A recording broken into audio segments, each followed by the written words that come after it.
You ask Tiger to solve. This deals with linear equations with one unknown.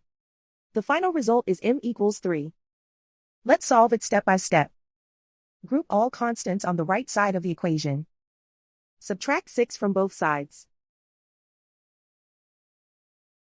Group like terms. Simplify the arithmetic.